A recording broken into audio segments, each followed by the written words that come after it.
Pinch yourself. How often do you actually feel your body throughout the day? And do you listen to what it needs? Everything from a hug to a glass of water. Sometimes it's that simple, but often our minds take over and we lose sight of the present moment and what we need. I'm Tanya, and I help people let go of the past and put all the pieces together in your life so that you can live from a place of presence, joy, and balance. Today, we're going to talk about one piece of the puzzle, and that's your body, and how you can use that to get present and grounded and live from a place of joy. I'll be giving you some different strategies for diet, sleep, and exercise, and a new way to approach each of those with strategies that you can implement today. So let's get started. So let's first start off with looking at what does it mean to say your body? There's different ways to look at it, and for me, I always think of it as listening to what your body needs and what it's saying to you. Are you listening? Are you paying attention? And then there's the three aspects of that. So you have your strength, your energy, your mobility, how you're using that physical sense of yourself. And then we have the feelings. So those physical sensations that then communicate an emotion, which then drive beliefs, behaviors, and thoughts. And so that is very important to pay attention to, and that starts with the physical. And then expanding on that is, well, your body is a container for your soul. And the question is, are you listening to your soul purpose? And is your body screaming at you to wake up and pay attention because you're going against it with the things you're doing in your life? And so try this. What is your body telling you right now? What are you noticing?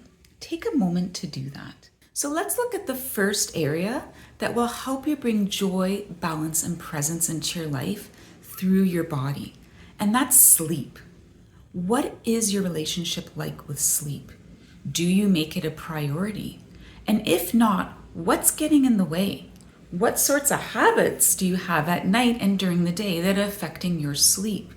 And how can you let go of those and replace them with new habits so that at night you're actually connecting with that restful state, with yourself, and you're shifting and winding down instead of winding up, maybe looking at technology, your phone, or doing activities last minute and procrastinating to go to bed. And so ask yourself, what's getting in the way of you having a good night's sleep?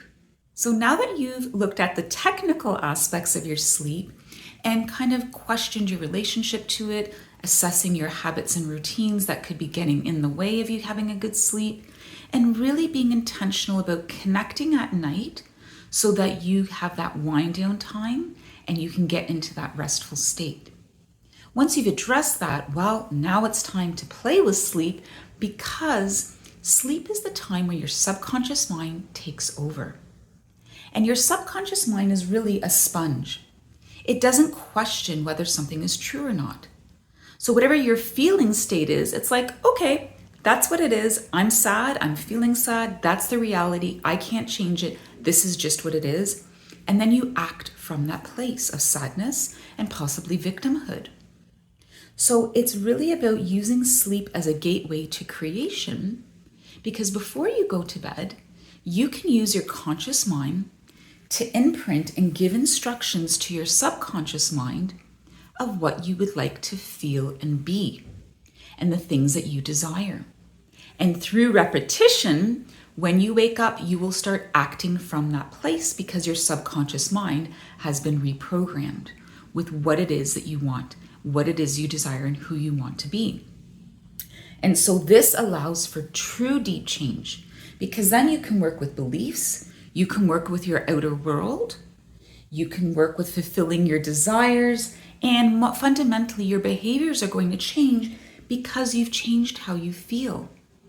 So if you practice every night doing this, you can shift your whole inner and outer world. So what's the action you can take tonight? What's the action you can take tonight so that when you go to sleep, you are using your conscious mind to imprint what it is that you desire, embody that feeling state, visualize it. So it's not just about the visualization. Probably heard that many times before. You actually have to feel it as if it already exists. So the subconscious mind is like, oh, great, this already exists. And then when you wake up and you do this repetitively, you feel it and you act from that place. So start treating sleep like a date with yourself, right? And then before you go to bed, ask, what would you like to create in your life? What do you desire more of? And now tonight, pick one thing that you want to change, one thing that you want to address. It could be a belief, it could be something you want to create in your life, or something that you want more of. And for 7 nights, every night before you go to bed, imagine, visualize that that is true and feel it in your body, energetically, physically, emotionally, psychologically, on all levels. And do that for about 5-10 minutes before you go to bed every single night, and see how you shift in the morning. See how your dreams shift. And continue to do that to utilize your sleep both as a fundamental health benefit for your overall well-being and to create the desires that you wish to have in your life. So the next area to look at to really connect and bring that joy, balance, and presence in your life through your body and using your body as a tool to create that is exercise. And we all know that exercise is just so key and fundamental for your physical health, your mental health, your just overall well-being. And so the question is, what is your activity level like? What are your daily movement practices? Maybe you do sports.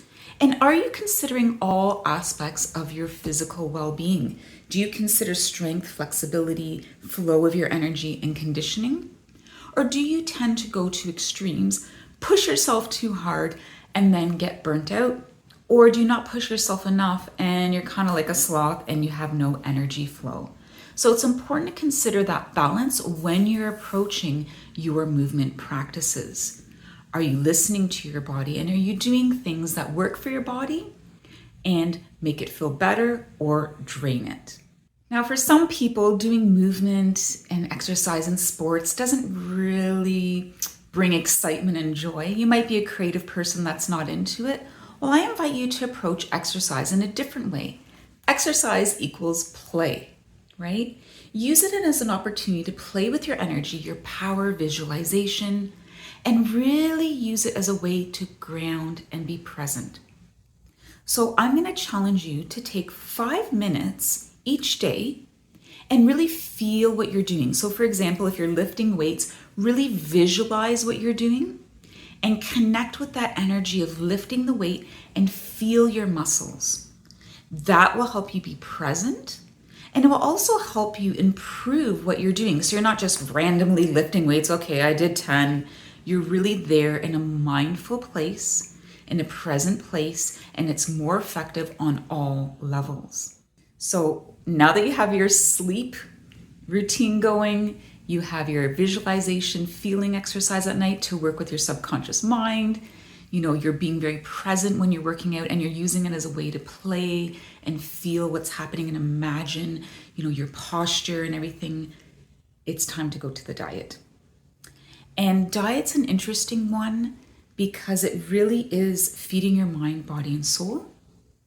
But it's also a reflection of your beliefs, right? And how you see yourself. And the key is to keep it balanced and simple. Too often in our culture, we see these extreme diets where there's so much control and restrictions, or people go into the other end of the spectrum and then there's like no control and there's no joy around food. There's no fun, there's no savoring and creativity. So again, using diet as a way to better understand yourself, because just like decluttering and organizing, your relationship to food is a reflection of what's going on in the inside. So let's look more closely at that reflection of how your diet can be a mere reflection of what's going on the inside. Control. So where do you fit on this continuum?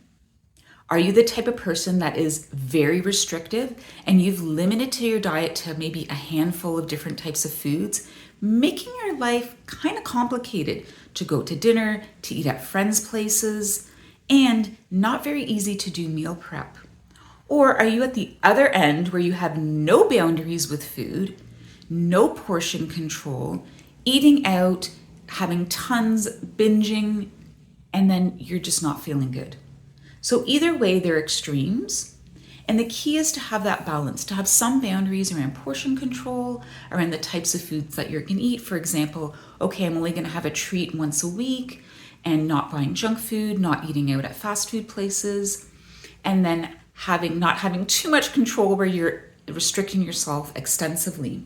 And so ask yourself, how is your level of control or extreme freedom connected to your past? How is it a coping mechanism to deal with what was going on at the time, but that no longer exists? Those situations no longer exist, but you're still in that place of trying to control or feeling like you have no control.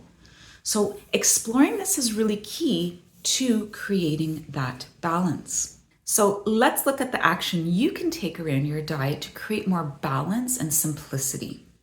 So the first thing is making time to connect. You need to make time to prep. If you tend to eat out a lot because you don't have time, because you're telling yourself that, when really you're not making it a priority. So it's really key to carve out that time, just like you are with your sleep, making it a date night for sleep, same thing with diet. And then the second thing is, what kind of relationship do you want to create with food? And where do you need to set boundaries? Or maybe you need to let go of some boundaries because you're being too restrictive around your diet. And the second one is that part of that is letting go of control or letting go of bad habits of maybe eating too much junk food. And then lastly, making that time. So following these 3 steps to change your relationship with food. And I do recommend seeking help from a nutritionist that's holistic, that's going to really look at your body type and the type of food that works best for you to have an overall balanced diet. So to recap, in order to be connected to the present moment and cultivate that joy and balance, it's really important to connect with your body. And the fundamental pieces for that are through sleep, diet, and exercise. And finding ways to change your relationship to each of them and really utilizing them in a way where you can actually create joy. You can play with sleep by using your imagination and creating that feeling of the desire that you want as if it's already happened before you go to bed. And then when you wake up, you feel great. And same with exercise, really playing with exercise and feeling and visualizing what you're doing, which will help you be more grounded and see better results.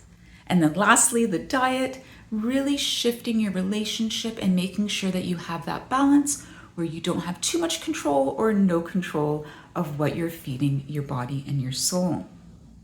Thanks so much for watching. Please do subscribe and feel free to put a comment in the comment section to let me know how these exercises went. Thank you.